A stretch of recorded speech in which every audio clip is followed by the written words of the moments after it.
Hello po sa lahat po ng nagtatanong sa comment section dun sa post ko and dun sa mga nag-PPM kung bakit ako nandito sa ospital. Tapusin niyo po yung video ito hanggang sa dulo kasi share ko po sa inyo kung paano ako nagkaroon ng ganitong condition and naniniwala ko na hindi lang ako ang meron nito. Hindi lang kasi ito yung normal na pag-usapan kasi nga nasa private area ito kaya hindi siya madali i-share kahit pa nga sa mga relatives mo. Sabihin ko rin dito sa video ito kung paano nagkakaroon nito, paano maiwasan, magkano yung magiging gastos at saang ospital ka pupunta para maasikaso ka ng maayos. Yung naging umpisa kung bakit ako naoperahan ngayon, way back 2023 kasi kumain ako ng isang piling or sa salitang waray o sa kasapad na saging na hinog. Wala akong ganang mag-almusal that time kaya ang kinain ko lang is hinog na saging, inubos ko yon. At ang ininom ko yatang tubig nun is isang baso lang. So imagine mo isang piling yon.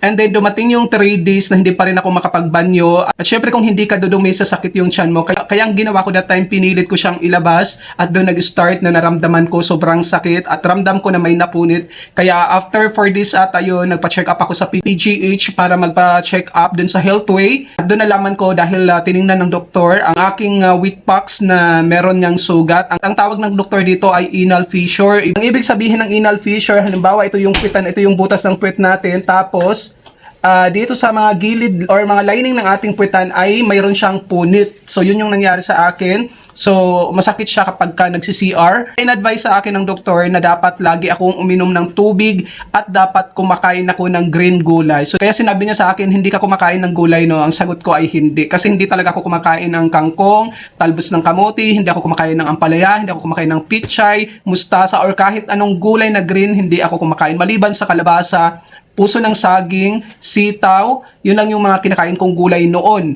Tapos hindi rin ako mahilig uminom ng tubig.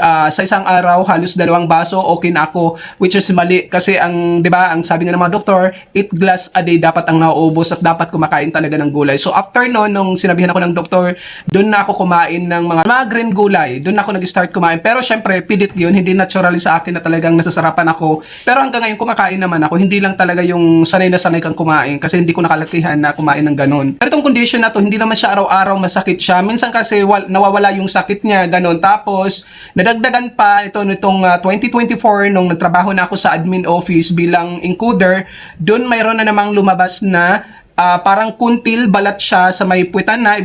Halimbawa, ito ulit yung puwet tapos may umusli na naman na balat, which is yun yung balat sa puwetan natin sa loob na umusli gawa ng pag-iri na naman na dugo ang laman nun. So, ang nangyari nung kasi is nagtai ako, rest day ko rin nun, parang pangatlong banyo ko na, biglang may sumama na balat, may nakapako, nagulat ako, sabi ko nako, iba na naman to, sabi ko na. Ako nung bumili lang ako ng ointment sa online, which is ang akala ko is Almorana siya. Dinidma ko yung unang check-up ng doktor na anal fissure. Nag-self-medication ako. At ang inisip ko nga ay Almorana siya, which is hindi. 2 weeks ago, mula ngayong araw na to, ay nakaramdam na naman ako ng pananakit ng aking puwetan. So, namaga siya, sobrang hirap mag-CR, ang sakit-sakit. Sabi ko, hindi na to normal. Sabi ko, nang ganun, masakit na siya sobra at hirap na ako magbanyo. Kaya ang ginawa ko, pumunta na ako sa doctor's hospital dito sa Catbalogan. Yung surgeon ang nag-check sa akin at pinasok niya siyempre yung daliri niya to confirm kung ano yung mararamdaman ko. At sabi ko ay sobrang sakit po. Sabi niya, anal fissure, itong condition mo, kailangan mo na itong ipa-opera. Imagine mo, halos 2 years kong tiniis to. Kasi alam kong mahal yung pagpapagamot. Kasi nagsisearch ako sa online, umabot siya ng 100,000 plus. Sabi ko, hindi na kasi marami pa akong obligasyon. Kaya sabi ko sa kanila lang pag nakaluwag-luwag ako. At this time, hindi ko man gusto again magpa-opera pero nahihirapan na ako, sa gabal siya bawat pagbabanyo ko. No choice ako kundi ipa-opera na talaga to. Kasi yun na nga yung sabi ng doktor at refer niya ako dito sa Tacloban, dito sa Divine Word Hospital, which is private itong hospital na to. Nung 21 pumunta ako dito, chinik up ulit ako dito, tiningnan ulit yung wheat pox ko at yun nga kinonfirm ulit ng doktor na anal fissure, mag-undergo na ng operation. So pinabalik ako dito nung 22, which is kahapon, pumunta ako dito. Ako lang mag-isa kasi ayaw kong magambala yung kapatid ko. Gusto ko sana ako na lang mag-asikaso lahat ng mga aayusin. Sabi ng doktor, hindi po pwedeng ikaw ang mag-asikaso lahat kasi operahan ka, dapat mayroon kang mauutusan.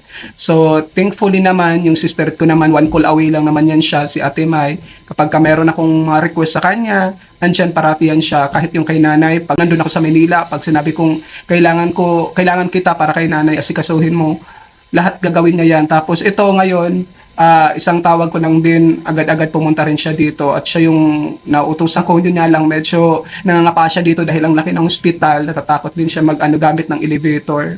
Pero ayun, natuto naman na siya. By the way, ang anal fissure at almoranas ay magkaiba po based doon sa pinakita sa akin ni Doktor na aparatos. Meron siyang dinidemo sa akin nung chinek up niya ako. Ang almoranas, mostly hindi daw siya masakit. Nasa loob siya, may bukol. Hindi siya nakausli. Base dun sa pagkakaintindi ko sa paliwanag niya kasi meron nga siyang aparatos. So, hindi siya sobrang sakit ang almoranas. Pag masakit yung nararamdaman mo at feeling mo may punit at meron ng umusli. Ang almoranas, by the way, parang meron din namang atang usli. Pero yung sa akin, yung ano nga nila is anal fissure. May punit yung puwetan mo. Kapag sobrang sakit yung puwetan nyo, matik, anal fissure yan. So, mas maganda na ipa-opera nyo na rin yan. So, regarding naman sa charge or magiging gastos nyo, ang explanation sa akin ng doktor, which is kinumputan na ako nung 21, ang doctor's fee is umabot siya ng 35,000, pero sabi niya negotiable naman daw yun. Ibig sabihin pwedeng bawasan kung hindi kaya ng patient. Tapos yung anesthesia, dahil nga tuturukan ka, akala ko sobrang sakit, hindi naman pala, maliit lang yung karayom na tinusok sa akin. Ang bayad sa kanya is nasa 17,000. Di ko alam kung iba pa yung operation fee dun sa anesthesia. Binagit niya rin sa akin kasi yun nung nakaraan, 17,000 din. Tapos, iba pa yung hospital bill, which is wala na akong idea kasi hindi alam ni doktor kung magkano yung babayaran ng hospital bill. So, malalaman ko yan tomorrow kung magkano lahat-lahat ng magagastos ko. Pero yung down payment, after mong ma-admit, kasi kailangan makipag-unahan ka sa mga magiging kasabayan mo, ang binayaran ko is 30,000 down payment. Dun sa mga may credit card, pwede kayong gumamit ng pangbayad na credit card. Basta yung doctor's hospital at saka yung anesthesia kailangan cash. Just nagpanik ako kanina kasi ang alam ko lang na ika-cash na babayaran ay yung doctor's fee lang. Wala siyang in-inform sa akin na kasamang babayaran yung anesthesia. Ang alam ko lang babayaran hospital bill at saka yung operation fee na kailangan i-credit card dahil pwede naman. Tapos kanina nagpanik ako kasi nabanggit ngayon na anesthesia tapos 17,000 to 18,000. Sabi ko, kulang na yung cash ko. Which is ang inasahan ko lang kasi yung credit card ko kasi walang problema kapag dun lahat i-charge. Muntik na akong mag-back out kanina kasi ilang oras na lang operation ko na at iniisip ko yung bayarin na cash. Sabi ko, paano na kasi bibili pa ng gamot. Tapos si Sisterit pa hindi marunong mag-withdraw kasi nga natatakot siya ano dito maglakad-lakad. Ginawa ko na lang, pumikit na lang ako. Sabi ko, Lord, ikaw nang bahala sa akin. Mga gastusin, ganyan. Tapos, mga ilang minutes lang, bilat ko, nawala na yung pangamba ko, nawala na yung takot ko, naging kalmado na ako. Sabi ko, bahala na si Lord. 11:30, dinala na ako sa operating room. Tapos, dun ako tinurukan ng anesthesia. Ang masakit lang naman itong swero na linagay sa akin. Medyo malaki yung karayom na linagay. Pero kung i-describe ko sa iyo yung sakit out of 10, mga siguro 6 para sa akin kasi medyo sanay naman ako sa mga tusok-tusok dahil nga nung nagpatato ako at saka yung nagpatuli ako, wala rin namang anesthesia yun kaya parang sanay na ako sa mga sakit. Hindi ko na malaya na tapos na pala akong operahan kasi nakadapa ako, mayroon mga kinabit sa ako ng mga aparato na mga wire. Nung medyo nagkakamalay na ako kasi sobrang namanhid dito sa lahat sa ibaba, sobrang manhid, wala na akong nararamdaman. Tapos nakadapa ako. Tapos nung may mga tinatanggal na sa akin, nakala ko inaayusan pa lang ako. Yung pala, sinabi sa akin ng nurse, sabi niya, sir, tapos na po. Ha? Tapos na ba? Parang kaano ko pa lang kasi, kahihiga ko pa lang.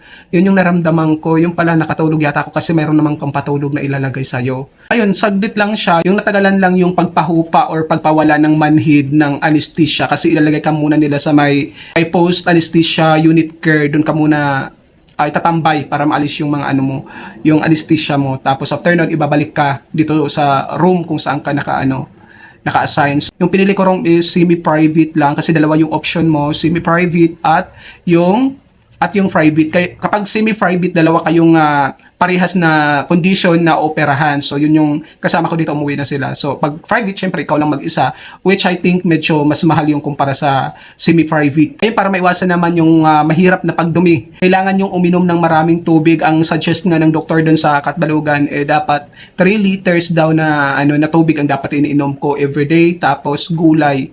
Kailangan kumakain ng gulay. Kaya yung mga bata, kahit mga tayong adult, kailangan kumain ng mga green gulay. Tsaka yung tubig dapat marami. Yun lang yung solusyon doon. At kapag meron ka naman ng almoranas or meron ka ng anal fissure, iwasan na ang sili. Kasi isa siya sa mga nagtitrigger talaga para mamaga yung condition na ganito. Saan mas maganda check up at ma-confine, I suggest sa doctor's hospital kayo pumunta sa Katbalogan kung taga doon kayo. Sila yung mag-refer dito sa Tacloban Divine Word Hospital. Asikaso ka dito. Kahit nakakalakad ka, i-wheelchair ka nila kasi yun yung protocol nila dito. Kaibahan lang kasi kapag ka naka-private ka, talagang asikasuhin ka. Yun nga lang, kung katulad ko is hindi naman tayo milyonaryo, medyo may kabigatan yun sa mga bulsa natin. Pero ang kagandahan or advantage is alagang-alaga ka talaga, hindi ka pag-aantayin ng sobrang tagal.